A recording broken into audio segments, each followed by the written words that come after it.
Umangobese Wakazuma. Thank you very much, ma'am, for your time. Briefly about this march today, why are we gathering in this building?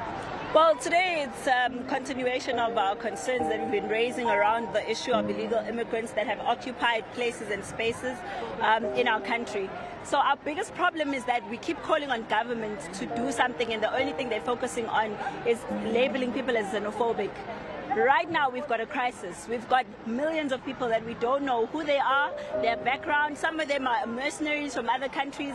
Some of them are running away from persecution for serious crimes. But our government doesn't seem to think that is important enough. They think that dealing with xenophobia is more important than dealing with this issue of our lives being in danger. And this perceived xenophobia is only in their heads, because now they're claiming that there's 2 people who have died from xenophobia, which we all know is not even true. And they're not doing their part to dismiss all these fake narratives that are going on out there in the world. In fact, they're playing along because they know they're protecting their own interests, not the interests of South Africans. They say a man who does not look behind him will never see the fire on his back. But when the fire is inside the house and the owners are the ones fanning the flames, then water alone might not be enough to save the building. Today on Policy Naija, we are confirming a major escalation in the tensions surrounding immigration policy in South Africa, as Jacinta Nkobese Zuma of the March and March movement has come out to state clearly that the government is failing to protect the interests of its own people. By the end of this deep dive, you will learn the exact timeline of these grievances, how this movement is challenging the state's authority, and why the outcome of this struggle has massive implications for every Nigerian living in the diaspora and our own domestic policies back home.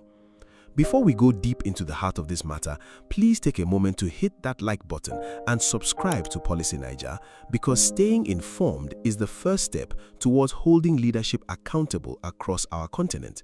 We need to wake up and see what is happening around us, and your support helps us bring these critical stories to the light where they belong.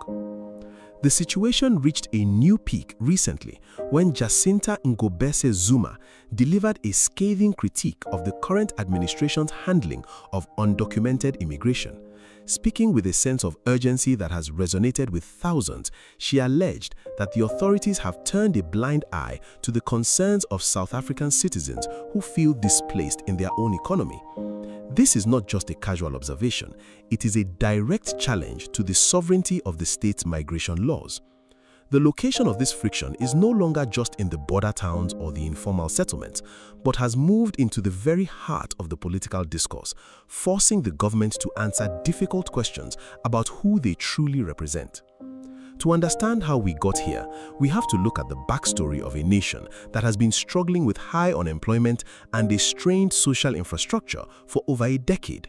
For years, there has been a growing narrative that the porous nature of the borders has allowed a steady influx of undocumented persons, which movements like March and March claim is the root cause of the current economic hardship.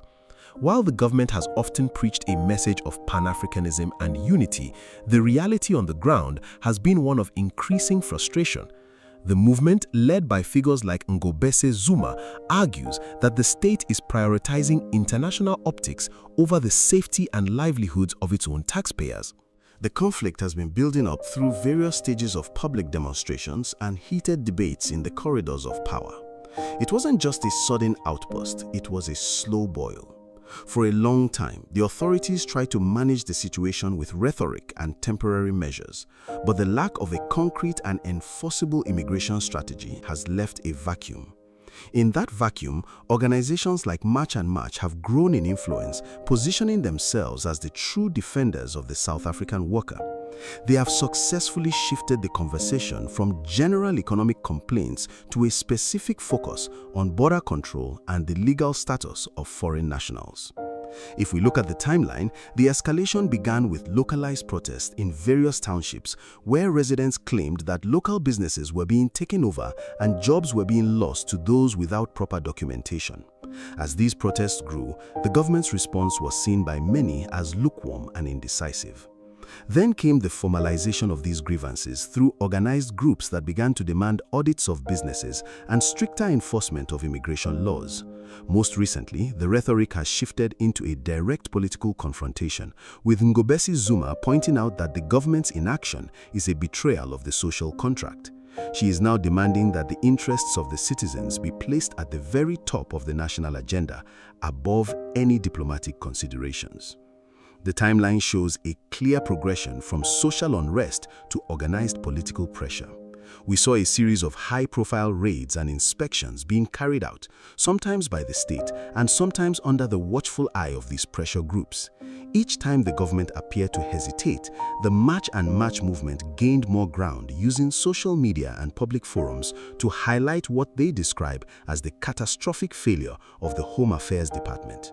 This has led us to the current moment where the government is being accused of being a spectator in its own country, while the citizens look for protection elsewhere. The fly that refuses to hear advice is the one that follows the corpse into the grave. CA, let's be honest about the legal and political system we are looking at here. The South African system is built on one of the most progressive constitutions in the world, which was designed to move away from the exclusion of the past.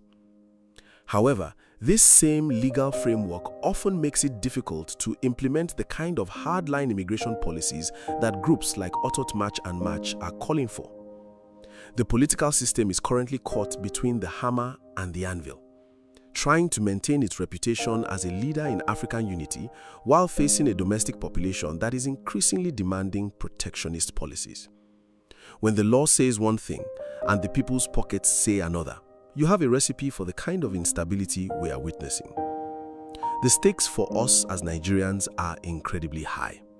My people, let's be real. Whenever these tensions flare up, it is often our brothers and sisters in the diaspora who feel the heat first. When a movement claims the government isn't protecting citizens from undocumented immigrants, it creates a climate where any foreigner can be targeted regardless of their legal status.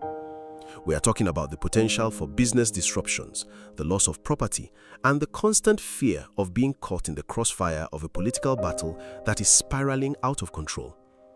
If the South African government cannot find a way to manage these concerns professionally and legally, the human impact on the Nigerian community will be devastating. I want to ask you a very serious question today. Do you believe a government can truly balance the ideals of a united Africa with the strict, sometimes harsh protection of its own national borders?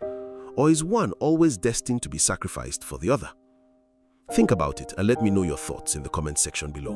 Looking at the wider implications, this situation is a mirror for what could happen in Nigeria if we do not get our own house in order. It highlights the danger of a government losing the trust of its people on sensitive issues like security and the economy. For Nigeria's future, this serves as a warning that we must build institutions that are competent enough to manage our own borders and an economy that provides for our people so they don't have to flee to places where they are not welcome. If the strongest economies on the continent start turning inward and rejecting the idea of free movement, the entire dream of a prosperous, integrated Africa could come crashing down. On the streets and in the markets, the local reaction is grounded in a harsh reality.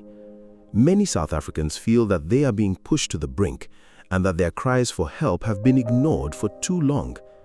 They see the stance of Jacinta Ngobese Zuma not as radicalism but as common sense.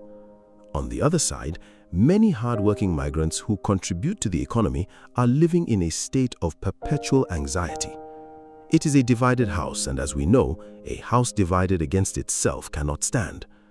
The public reaction shows a deep-seated frustration with a government that many feel has become disconnected from the daily struggles of the ordinary person. In closing, we have seen how the March and March movement, led by figures like Jacinta Ngobese Zuma, is drawing a line in the sand. They are demanding that the government stop playing politics with the lives of its citizens and start enforcing the laws of the land. We have tracked the timeline from minor protests to a major national debate that threatens the very fabric of social cohesion in South Africa. This is the story of what happens when a leadership fails to address the core concerns of its people until those concerns turn into a fire that can no longer be easily put out. We will continue to watch this situation closely to see if the government will finally take the decisive action being demanded, or if the pressure from groups like March and March will lead to a complete shift in the political landscape. Make sure you stay tuned to Policy Naija for more deep dives into the issues that affect our continent and our people. Don't forget to subscribe and turn on your notifications so you never miss an update.